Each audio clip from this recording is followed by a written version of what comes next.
these trains are very heavy.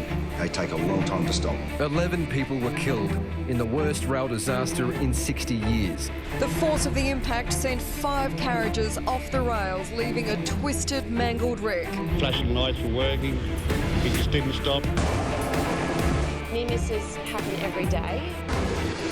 I think the government's got to do something about it. The 1 tonnes at 100k an hour will just wipe you out no matter what.